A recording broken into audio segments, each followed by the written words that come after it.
This is StarTalk Sports Edition.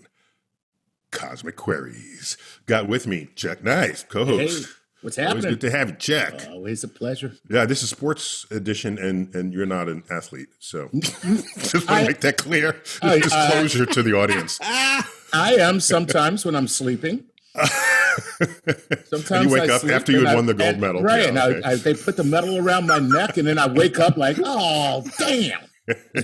Gary O'Reilly. Gary.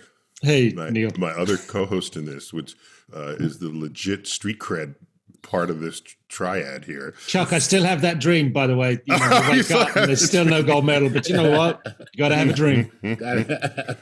So Gary, when were you playing professional soccer in the UK? When was that? I spanned 3 decades. So seriously? Yeah, I am that old. The 70s, late part of the 70s, and moved through into the early part of the 90s. So I made my professional debut at a rather famous club, Tottenham Hotspur in London, at the age of 19.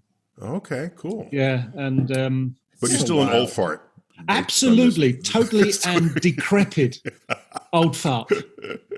So today in this Cosmic Queries, we're going to do like the physics of sports, and you know, I try to wax poetic about that often in my social media, but to really do it right, we had to reach into our Rolodex and find our resident geek in chief. And Chuck, you know who that is. There's only one person. There's only one, and that's Charles Liu. Charles. Hello. Hey. Hi, Neil, Gary, Chuck. It's so good to see you again. Hello. Welcome back to StarTalk. Chuck isn't Charles. Chuck. Whichever Charles you want. Liu can also go by Chuck, but we have 2 Chucks, so I'm going with Charles. Charles is an old friend, a co-author, a colleague, and so we go way back. And he just started a new rock band. Yeah. I hadn't heard. Yeah, well, I'm just judging by your hair. Okay, yes. Yes, I'm conducting a scientific experiment. What will happen to my facial expression if I don't cut my hair for a year? Yeah, it's the COVID haircut, the non-haircut, very exciting. The COVID non-haircut. Well, if you develop superhuman strength, stay away from any woman with scissors. That's all I'm saying. With the record shows. You know, my brother-in-law saw me for the first time on Zoom in quite some time a few weeks ago, and he said that still counts as a midlife crisis. Growing your hair long. Oh, yeah. Interesting. Oh, and one thing about that story with cutting her hair. So, do you know who cut Samson's hair? Not Delilah. Was it Delilah or wasn't it? Yeah. See, it turns out it wasn't. Delilah's stylist. It's not Delilah. Was it Vidal Sassoon? Because if Samson doesn't look good, he doesn't look good. It was Mott. Yeah, Delilah got Vidal Sassoon to cut Samson. Exactly. You could win a bar bet on that if you wanted to, and just show it to him. But anyhow, so Charles, yes, you are on this program because, however geeky anybody is, there's always someone on the geek spectrum geekier than you think you are, right? Oh my. So you are the geekiest person we've ever had on this show. And so I you am represent that extreme limit where we need binoculars to find where you are on that scale. You are the supernova of geekitude. You are all kind beyond kind, thank you. But I would just once love to be able to score that winning goal the same way that Gary has and Chuck has in his dreams all these years. Oh, okay. We all do it in different ways, Charles. We each have we all achieve the modes same and thing methods. in different ways, yeah. So let me give you a pedigree here. So you're professor of astrophysics at the College of Staten Island at the City University of New York. Yes. And you're an associate at my Hayden Planetarium, and delighted to have you to my great delight on our staff there. Thank you. So you're an associate, so it means we reach for you when we need you, and you contribute and participate in many of our excellent programs.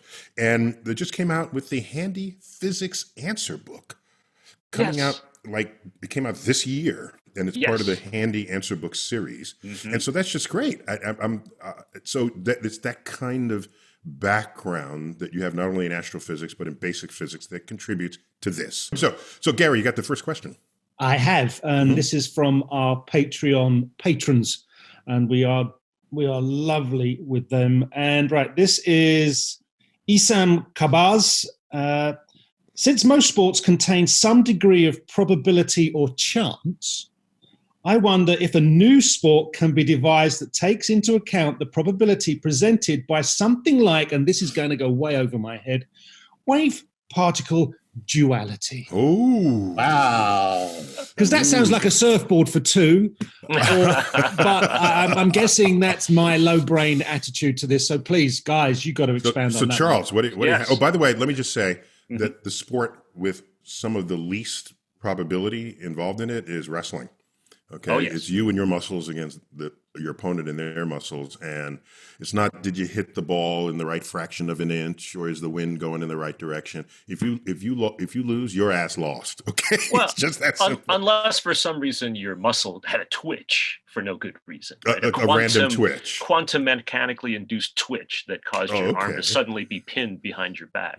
The odds of that are slim, I admit. That force you to just go to your back for no reason. So wave particle duality, Gary, is yes. a fundamental part of quantum theory. And a guy named De Broglie, Debrogie, Okay. kind of put together this idea that matter can be waves and waves can be matter. Willem de Broglie, he basically said and explained that there is this wave particle duality. So a little particle like an electron behaves simultaneously both as a particle, something with negative charge, for example, and as a wave. So it produces interference effects and things like that, just as an ocean wave might in a larger environment. De Broglie also two ocean waves coming through and hitting each other. That's right.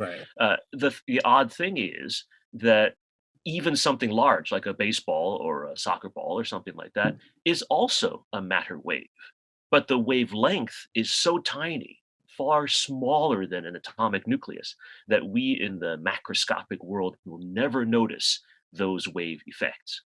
So in a sense, we are all waves of matter kind of interacting with other waves of matter, but with wavelengths so small, it's as if that wave action didn't matter.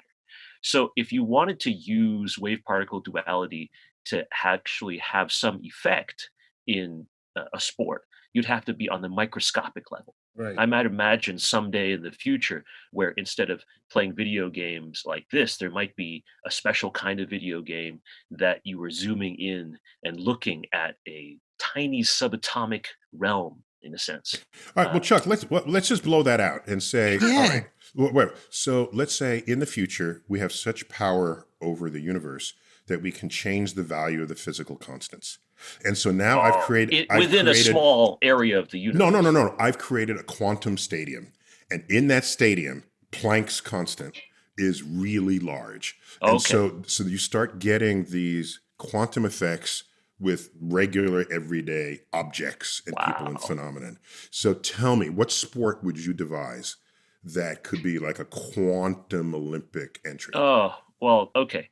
Not to get extra geeky on you on that. That's why you're on the show. If you were to increase Planck's constant to that level, you'd also have massive fluctuations of energy within that stadium, so that at any given time, something equivalent to a nuclear explosion would go off right in front of one of your players. And so that's something that you don't want. That's a game I want to go to. So you say a bad idea is what you're saying. Well, I mean, if it were something like Car Wars or Mad Max or something where you have cars, all you're trying to do is get from one place to the next, and random explosions can be going off in the stadium at any time. See, the sport of the future, Charles, will involve more fan interaction.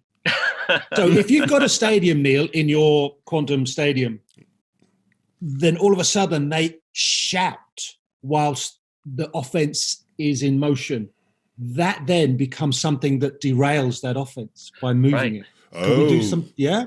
So if you get enough people coordinated in their actions, you can influence the outcome of the sport. Well, it's already happening on Twitch, for example, right?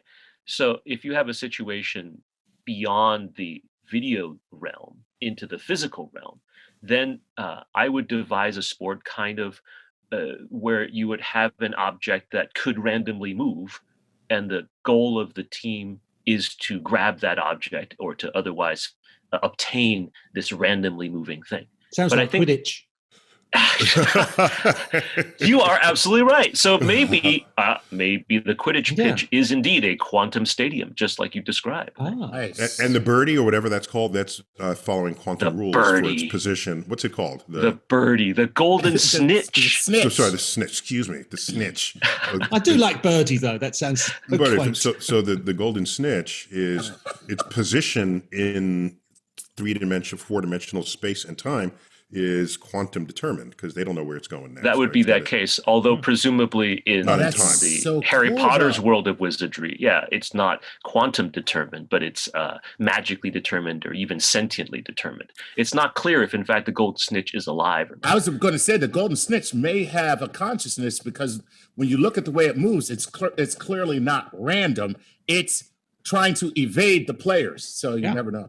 Okay, but also, in a quantum world, it could pop in and out of existence, which would be even cooler. It would totally cool if you add a fourth dimension. If you entangled the golden snitch, so that it could instantaneously provide information somewhere else, that would be almost like teleportation. Right. So it could just like be in one part of the stadium, and then when you go to reach it, it's gone, and then it's over there now. Or that'd be kind of cool. Hey, Esam, hope that's your answer, fella, because it's great. Great to me. How deep does this rabbit hole go? Oh man, let's find out. Okay, Alice has got nothing now, on if I can add an addendum to this, if I may, Charles, in recent years, was it who's the guy who plays Ant-Man?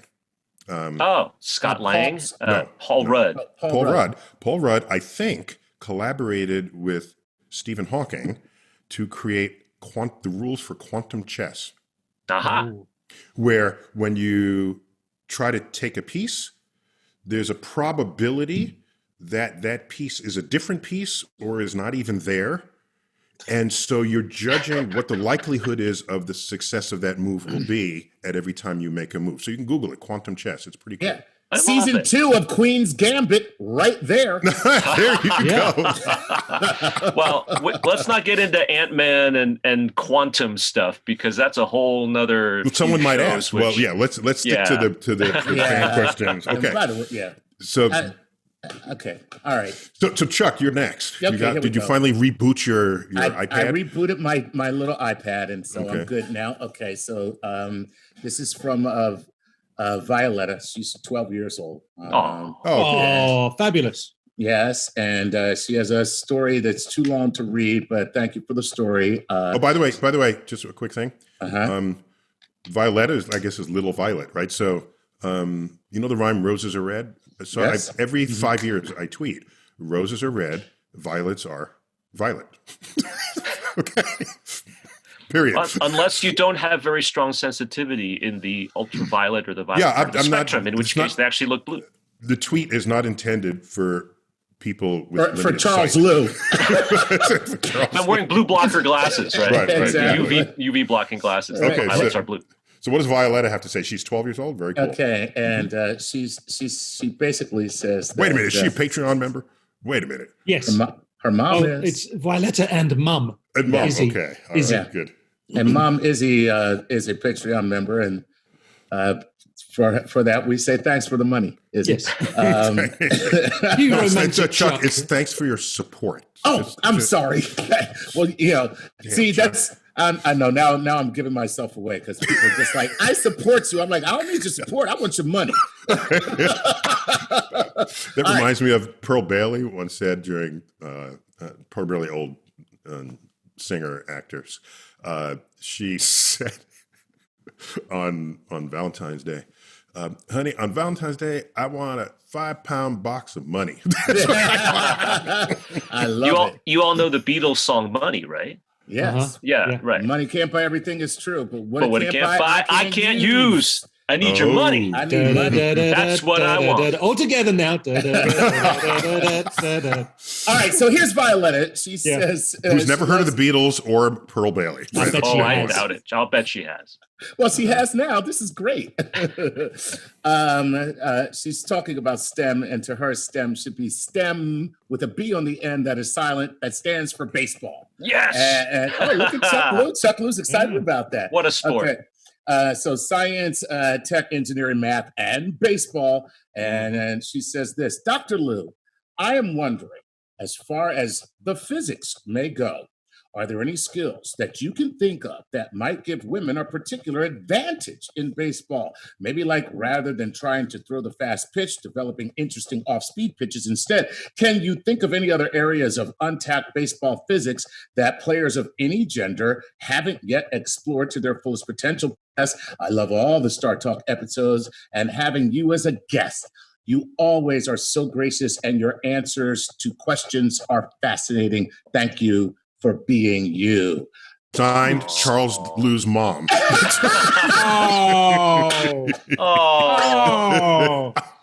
hey, Chuck, Violetta does say, and in all modesty, and she's talking about, I play baseball, and I'm just saying, I'm pretty good.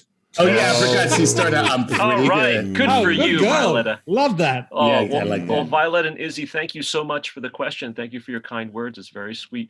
Baseball is a tremendous sport, and it is a wonderful way to learn STEM, actually. There are so many intricacies of it, and so much of it requires scientific understanding, not just hitting home runs, right? But your question is very, very good.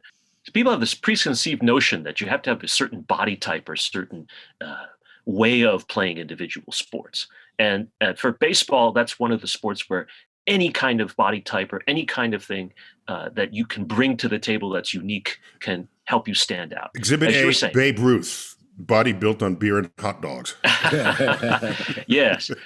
So I would say, for example, if you were looking for a typical female physique, yes, your pitching will allow you, you might be able to have unusual pitches because you're able to have the ball leave your hand or your whole arm structure in a different way. If you're running the bases, for example, you may be able to, through flexibility or through other kinds of training, be able to dodge tags if you're trying to steal a base. Or you might be able to leap in the field, find certain ways to grab things and throw better. So, Chuck, this would be a flexibility that women tend to enjoy in more ways than men do. Statistically speaking, that's true. Right. That's right. And also things like, so for throwing a ball, for example, your fingers. And then, of course, there's the strike zone, right? The strike zone is supposedly from your shoulders to your knees. So it doesn't matter how big or how small you are. If you're able to reach a ball in the strike zone, it's always going to be roughly a level playing field. And in some senses, for example, except for where the pitching mound is, that's raised. Right. The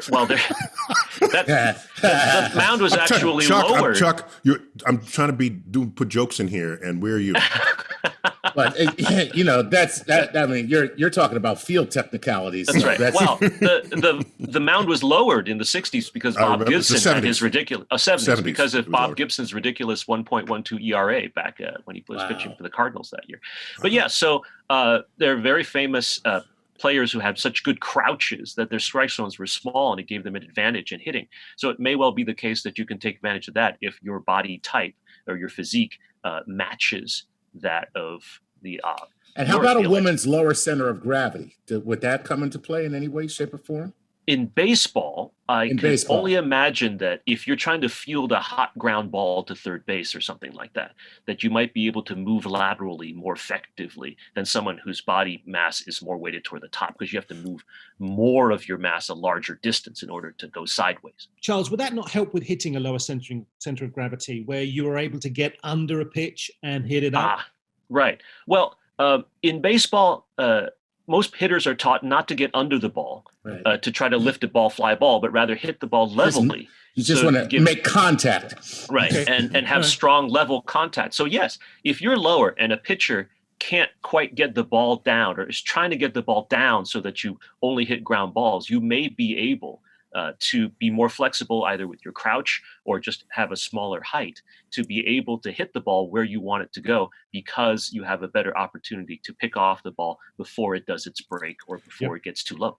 And people with famously high lifetime batting averages were not statistically larger than your average baseball players. I mean, you look at maybe the best example is Wade Boggs, who was famous for having a low crouch, and his lifetime batting average was tremendous. Then one year he decided to prove to people that he could actually hit the long ball also, because he was tired of people saying, yeah, well, all you do is hit line drives. And he wound up having a great year hitting home runs. Wow. So he just proved that. And also with the lower center of mass, not all plays at the plate is the ball exactly where it needs to be for the tag. So the catcher will have to catch it and then move lower to a lower position. And so if you're already down there, that could give you a few extra scoring opportunities because of that. But excellent, Chuck. We got to take a quick break. When we come back, more StarTalk Cosmic Queries, the physics of sports on StarTalk. We're back. StarTalk Sports Edition, Cosmic Queries, the physics of sport. Love that subject. Yes. And Gary and Chuck are giving us questions from our fan base and handing them to our resident geek in chief, friend and colleague, Charles Liu. Nice. Hi. All right. Yeah, I'll jump in. Right. This one, another one of our Patreon patrons, Cameron Bishop. Hi, guys. I have a question about motorsports, specifically Formula One. Charles is already excited. Tremendous. How would we need to adapt our cars, which are already very complicated engineering feats, for a Grand Prix hosted somewhere like Mars? Well, first you have to make sure that Lewis Hamilton is wearing a helmet. Otherwise, he won't be able to breathe very well. Yes. But beyond that, Formula One, it has primarily improved car performance over the years by becoming more and more aerodynamic. Right. They're using airplane technology to make sure that the cars actually stay on the road better, that they can turn corners better and just go faster. So the car is flying in reverse. Literally, yes. It's flying in reverse. It's a really good way to say it. The problem is, of course, Mars has Charles, I think the future of Formula One should be rocket engines. I'm sorry. That's just me. That's just me. You know, solid rocket boosters. NASA should sponsor Formula One and strap on some SRBs, and then it wins every time. How on earth are you going to corner? Here's the cornering is the problem. Gary is exactly right. I was going to say, because it's not a drag race, right? This actually requires some skill and finesse here. So here's the first post-race interview after Neil's thing. It's like, so it was an interesting experiment. What are all those marks on the wall? Those are the cars. You mean where the cars hit? No, those are the actual cars. Can you imagine a rocket-powered Formula One Grand Prix in Monte Carlo? Oh my God. There'd be cars sticking out of buildings. That'd be terrible. Yeah, I got to work on that detail. The detail of But you're onto something, Neil, because, for example, on Mars, the atmospheric pressure is less than 1% that of the atmospheric pressure here on Earth. So internal combustion engines wouldn't work. Yeah. So you would have to have something like a rocket. So what you're trying to do is you need some device that will steal more air from its surroundings than would otherwise be naturally fed to the engine. Because you need that is the actual propulsion. It's the induction of air and then the combustion out the back. In the cavity that then sends it out the back. Right. So that makes sense. And so that way, a rocket engine might actually be the best solution. So you can avoid the issue of atmosphere altogether, because after all, most of the atmosphere in Mars is carbon dioxide, which won't help you with a jet engine as we understand them anyway. But would that have a polluting effect in the environment? We haven't done that good a job here. Are we now going to export that to Mars? It would be an environmental disaster. I agree. Fabulous. Let's do that then. Yeah, but then cars would not need to be nearly so aerodynamic either. So you would have to focus on control, your ability to stay on the road when you're going at ridiculous speeds. That's a fascinating point, Charles. So because the atmospheric pressure is so low, aerodynamics is you could have you don't have the resistance. Yeah, you don't need airfoils and funky shapes? It would be a 1% effect as opposed to a much larger effect. So we'd be racing Mercedes G-Wagons, which have the which will have the aerodynamics of a brick. A box. That's great. Yeah, you would not have to worry about the shape of your vehicle nearly so much. You want instead to know the shape would be depending on whether or not you can grip the road, whether you can make the turns at very high speeds and things like that. Some of the physics is very similar. You want a low center of gravity, you want good traction, things like that. But the power ratio compared with the shape structure would be very different. So Charles, if you're because the gravity is less, it's like 40% of Earth's gravity. Does that affect the slope of the bank turns if you have a bank turn at all? It would. I'm thinking NASCAR really there. Yes, it would because you have bank turns. But remember that the issue of your angular momentum is more important when you're going at very high speed than the gravitational pull, right? Because your gravity, you're going to, their car is literally going to be like the sand in a bucket that is being swung up and down at the beach. You are going to stay on regardless of whether or not you have the gravity pulling on you because your angular momentum is so much greater. Okay, so if I go up a hill at 200 plus miles per hour on Mars, am I likely to stay on the ground once I reach the peak, or have I gone? I want to say airborne, but that's not quite. Oh, you want to go into orbit, Gary? Is that what you're trying to do? No, I'm just going to say, how are we working that out in terms of avoiding me just? If I were to do the physics real quick in my head, 200 miles an hour, you would fly off. Yes, you'd have to be almost vertical in order not to fly off. You'd still rise quite up high. So the race would have to be slower. The race would be slower, or the slopes would have to be higher if you're banking your curves, right? Think about one way or the other. Think about Olympus Mons, right? The tallest volcano on Mars. Yeah. That thing is many times taller than Mount Everest because the gravitational acceleration at the surface of Mars is lower than that on Earth. So these mountains can rise higher. So that's what you'd have to do with the banks on the race to the top of that volcano. That would be something. That's a Grand Prix for sure. All right. Yeah. All right. All right. Cool, man. All right. Next up. Let's move on to. Let me just add to follow up quickly on Chuck's point. This reason why the combustion engines have trouble is the same reason why regular airplanes, there's a limit to how high they can fly at any given speed, because they have to suck in enough air to make that the jet engine phenomenon work. So we take so much for granted down here at sea level of what's going on. Right. Super cool. And okay. So planes can be like Icarus, is what you're saying. Yeah. Yeah. Well, but instead of being burned by the sun, they run out of air. Yeah. All right, here we go.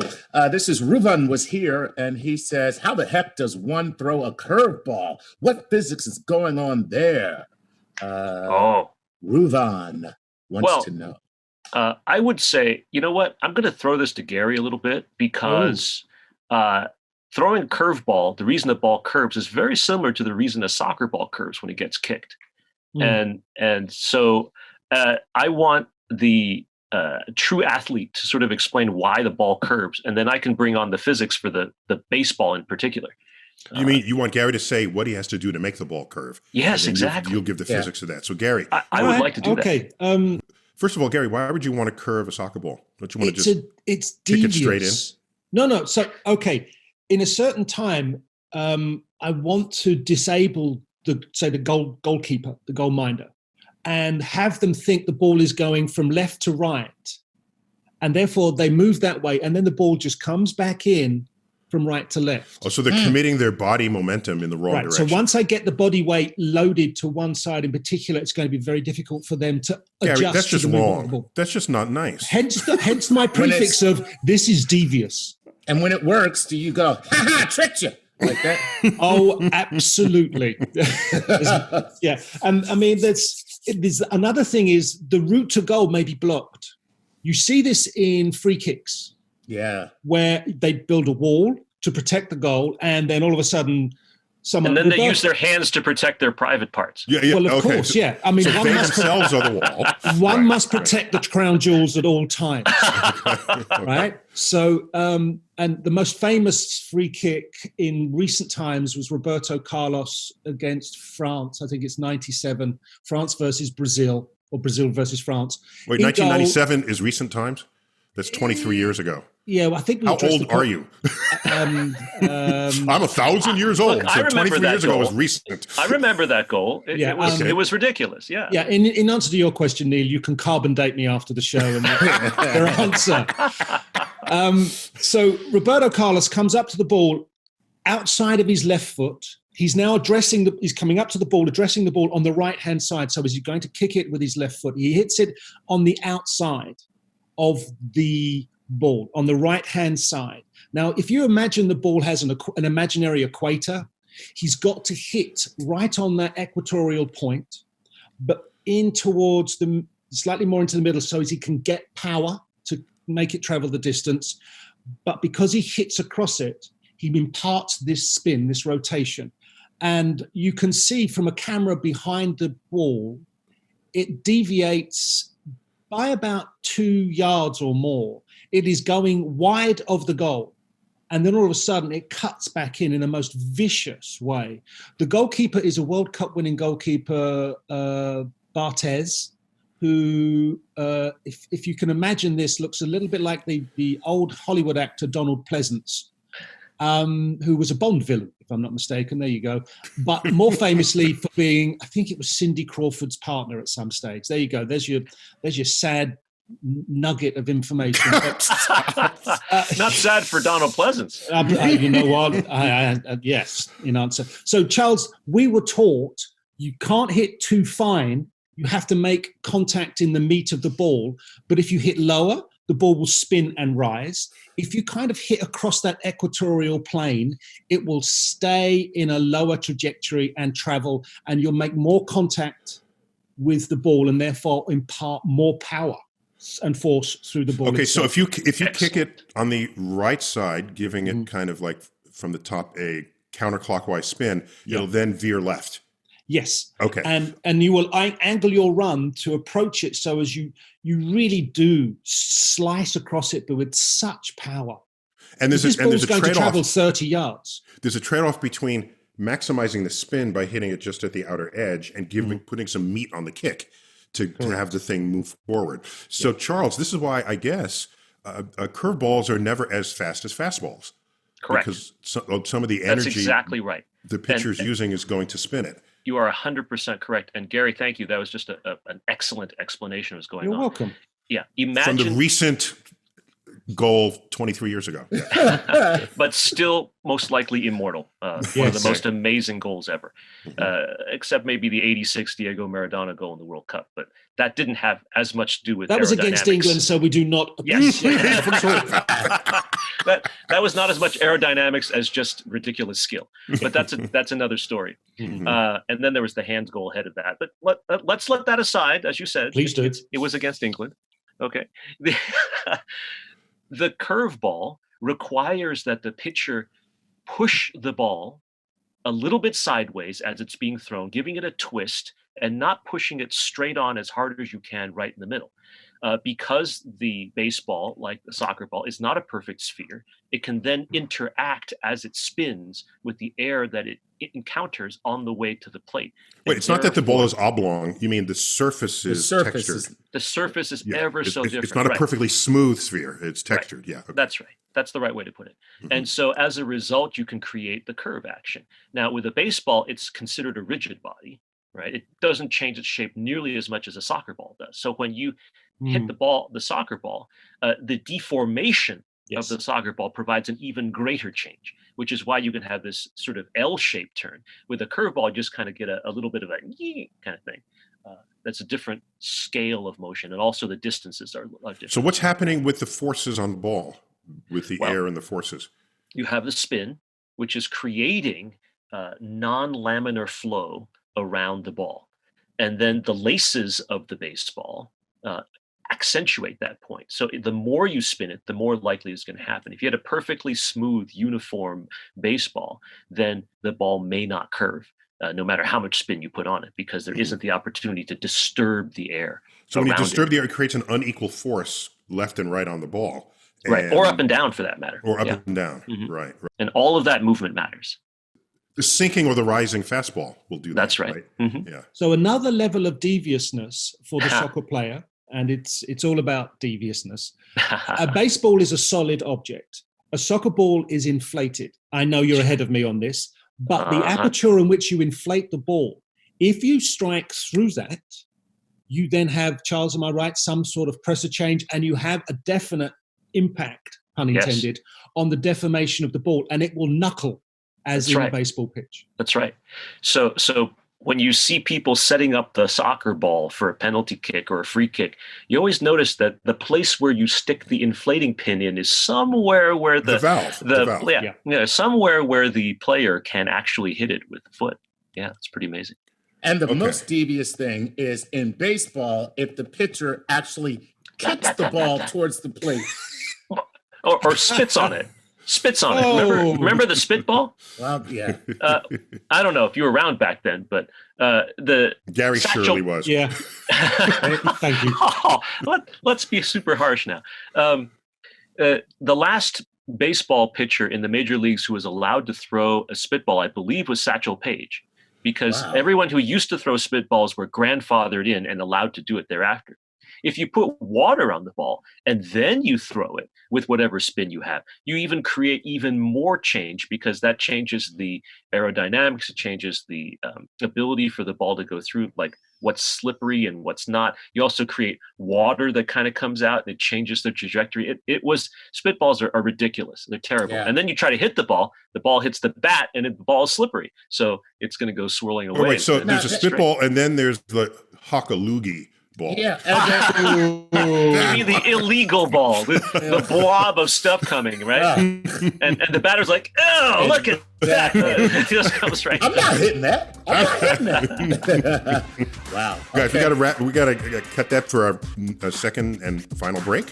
And when we come back, we'll have more StarTalk Sports Edition, Cosmic Queries, the physics of sports. We're back.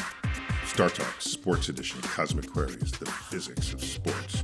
And the one and only Charles Liu, our resident our resident geek. Whatever I am. So who's got the next question for Charles? Here it is. This is from Stephen Summers. He's a Patreon patron, and he wants to know this. Greetings, doctors of space comedy. Question for him. Hey! He says, questions for Dr. Liu. I'm involved in a high stakes game of Dom-jot later today against some nasty Nausicaans? Nausicaans, yeah. Yeah, not to be confused with sausages. Now, I need an edge, he says. Any recommendations? Should I turn off the grav plating or create a spatial anomaly, or just keep my phaser set to extra crispy? Okay. Wait, what the hell? Okay, what the hell was that? What a great question. What was that? Dom-jot is a game in the Star Trek Next Generation Deep Space Nine universe, which is some sort of a mix between pool and pinball. It was introduced in Star Trek's Next Generation Season 7 episode Tapestry, which is kind of like It's a Wonderful Life. Why do you know this? Because he's a geek. It's a what do you Charles? But in this episode, yes, Jean-Luc Picard, played by Patrick Stewart, is kind of like Jimmy Stewart in It's a Wonderful Life, sort of lives his past as if he were able to make different decisions and so forth. But in that, the Nausicaans are a bunch of really, big looking, scary looking thugs, and they want to play Dom-jot. Dom-jot, play human, play Dom-jot, and so they're playing this time, but they cheated, and so so he was cheating too, and it's all kinds of funny things like that. So let me just answer very quickly. It's a great question, but I would never countenance anyone trying to stack the deck and cheat, especially against some angry Nausicaans, because they will rip off your appendages if they get that angry. So I would say to try to play and beat them fair and square. It is well known that Nausicaans always try to roll the Terek into straight nines. They always want that because it's like considered a cool thing for them, way beyond the importance of it in the game. So I knew that. I knew that. Chuck, you knew that too, right? Yeah, without doubt. So play to block Nausicaan's attempts to roll the Terek into straight nines, and they will take silly risks, which will then allow you to sort of piecemeal win this game. Be sure, however, if you're careful, if you're playing, for example, on Deep Space Nine in Quarks, make sure that Odo is there to provide enough security so that the Nausicaans do not rip off your appendages. And here's the real answer. Be sure not to ask this question if you don't have a girlfriend. Because what you need to do is go get a girlfriend first. And then you can ask this kind of question. Okay? See, that's the real answer. You better have a girlfriend is the answer to this question. I don't know, Chuck. I suspect that question and answer might help attract a girlfriend. Yeah, unfortunately, only female Nausicaans will be attracted to that question. Okay, so Stephen, you had the choice of two answers. You. All right, let's move on. What do you got? All right, let's do. We got to do lightning round. We got to get lightning round. Okay. The minimal. So Charles, give me like soundbite answers. Okay. Got it. Here's a question from the minimalistic soul. How to get strength back with minimal efforts? I'll answer this one. Take steroids. Next. You want a real answer? Yeah. Yes, go ahead. Okay. Strength, repetition of different muscle groups at various lengths at over long periods of time. Cool. As the training regimen. As a training regimen. Yes. So that when you actually are called to task on that, you will recover more quickly. Correct. Yes. Okay. All right. All right. Here we go. Next question. This is Andrew Gundrew. He said it, Chuck, if you pronounce it like gumbo, you got it. Get on tea. Here we go. So he says, hey guys, a common criticism for the introduction of science into sports is that it can take away from the soul of the game, potentially ruining the challenge faced by the athletes and the enjoyment experienced by the fans. How should we evaluate whether the introduction of science or data or AI will be truly good for the overall sport, or whether it will improve individual players' performance but ruin the overall game? Ooh. So when does it make the game better and more enjoyable, and when does it detract from the enjoyment by making the game better? Soundbite answer, Charles. This is a lightning round question? Yes. Oh my God. And show all work. Compare and contrast. Here's the soundbite answer. The more science makes a game or a sport fun, the more it's good. If you try to put anything into a sport or a game that makes it less fun, whether it's, steroids or unfortunate training or whatever, or science, it'll make it less fun. But if we can add the science and say, look, this makes the game more fun, which science does if you do it right, then we have no problem. Okay, I'll give you the answer. The athlete's answer is this. Does this give me an advantage? Can I win? Let's have it. Yeah. Simple as. I'm in for winning. Well, there you go. Okay, we're all of the age when we remembered when the electronic, I think IBM was the first to do it, the electronic tracking of whether a tennis ball hits the line in or out. Mm-hmm. All right, that's science applied to a sport. Did that make it more or less fun? I think it made it more fun, unless you were Yvonne Lendl or John McEnroe, right? Then it became unless you liked less watching fun. them argue. Yeah, right. Oh, that's so funny. John McEnroe nowadays would be What are you blind? Shut up, John. Shut up. Computer said it's out. It's like, I may be blind, but the computer isn't. So get the hell back on. Computer said no. Okay. All right. Next. Stay. This question is from Stay Punctual. How do pro basketball players... From what Instagram? This is Instagram. Sorry. Mm-hmm. Okay. Stay punctual. How do pro basketball players have muscle memory or to make seemingly impossible shots? Well, I would say that it's probably practice. Muscle memory is a thing, although it's not physically a thing so much. Your brain actually can pattern in things that it's done before. whether it's in sports or in arts or music or science or anything like that. So if you do it over and over enough times, then your body knows at that moment what to do, what combination of signals to send from your brain to your body to get those things to happen. And then there's also the point where you have improvisation.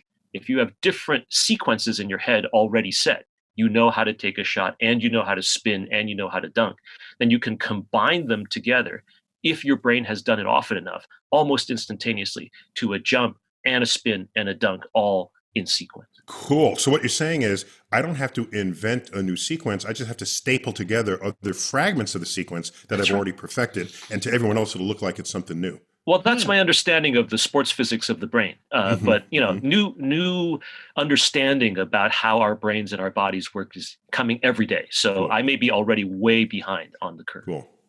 And like that scene where Michael Jordan is at the foul line and he just closes his eyes and shoots. Yeah. And then it's a complete it's all net.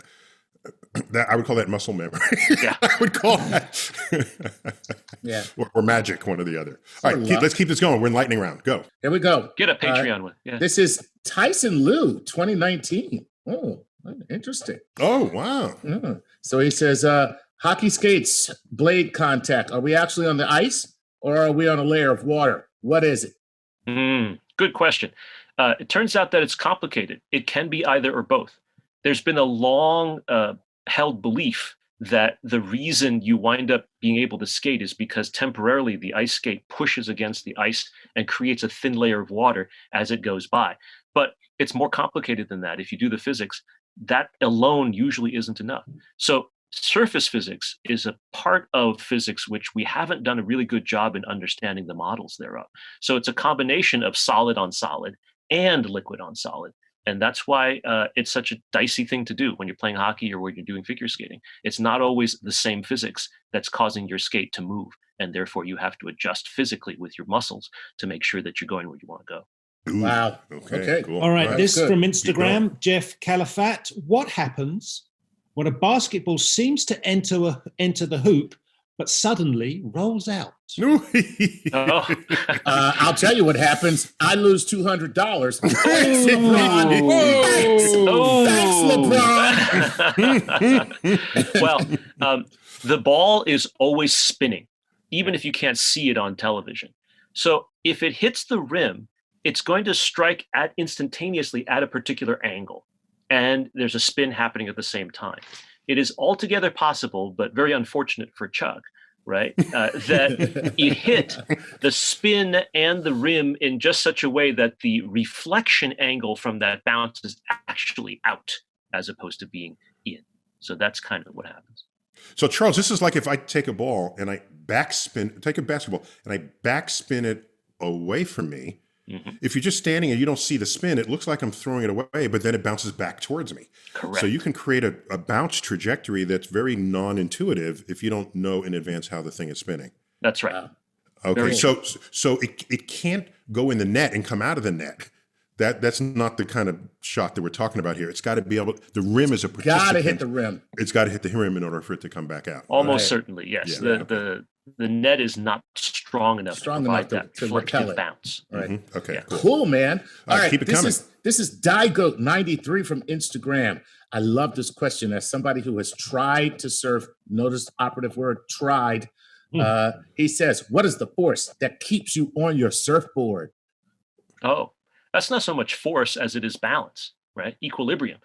In order to stay still in any reference frame, in this case, the frame of your board, you have to have all your forces balanced to zero in all the other directions. Otherwise, you tip, right? So you're using micro adjustments of your body, your arms, your legs, your feet, your toes, in such a way your ass, right? Right. Well, when I'm surfing, that is true. Such that if there is a change in the motion of the board, you are exactly balancing that almost instantaneously so that relative to the board, your position and your forces stay constant. So if you're unfamiliar with surfing, it just looks like they're just casually balanced. It but looks you're like they're just saying there's riding. micro adjustments that I don't even notice. Incredible muscle power needs to happen in order for this to go on. It is true that I am told, I've never successfully done this myself, that the best surfers are one with their board. Yeah. Which means that they, at some point, need to make almost no adjustments because they intuitively sense where they need to be at any given time with the minimum adjustments necessary to have a zero net force compared to the position of the board. Because if there's any force that is net, that will set the whole thing into motion and you'll tip over. Yeah, or something you'll bad spin, you'll fall, you'll tip. Yeah. Right. Wow. Very That's cool. so cool. Silver Surfer. The Silver Surfer, that's the Silver Surfer. One with the board. Well, the Silver Surfer stayed on because of the power cosmic given to him by Galactus to be his first herald. But that again is a different story. I set him up, you knock him down. Fantastic 448. You got to go back to the historical record. Fantastic. Dude, and one thing about the surfer, could it be then that if the surfer goes on with hand weights, that they would have higher ability to make adjustments because they have more weight that they can maneuver so that they could survive a wave action that might otherwise topple them. Like a tightrope artist with a balancing pole. For example, very good, Chuck. Yeah.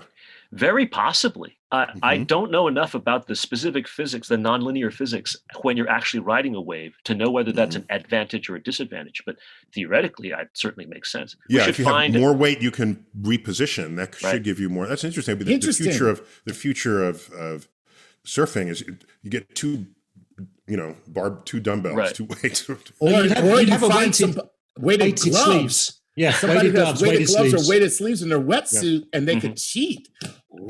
Okay, so stay with this theme, okay? Because Cooper Holland has come in on Instagram. And this might have to be the last question. Okay, all right, it's cool. Does being heavier on skis make you faster? Ooh. Fat skiers, watch out, Olympics. The fat ski contest. You went there, didn't you? You went there. Well, let me think about that a little bit. On the one hand, a higher mass would cause a greater normal force, which would mean that if you have a coefficient of friction that's greater than 0, it will slow you down going down the slope, right? On the other hand, if you have a higher mass, you may be able to tilt yourself a little bit more so that you have less normal force and more parallel force heading down. That's probably an ambiguous answer. But there's also, Chuck, if you plow through snow going forward, if you have more momentum from your heavier body, you'll go through that with it. Because in rowing, if you're going to bet on what boat is going to win, and you have no other information, bet on the heaviest boat.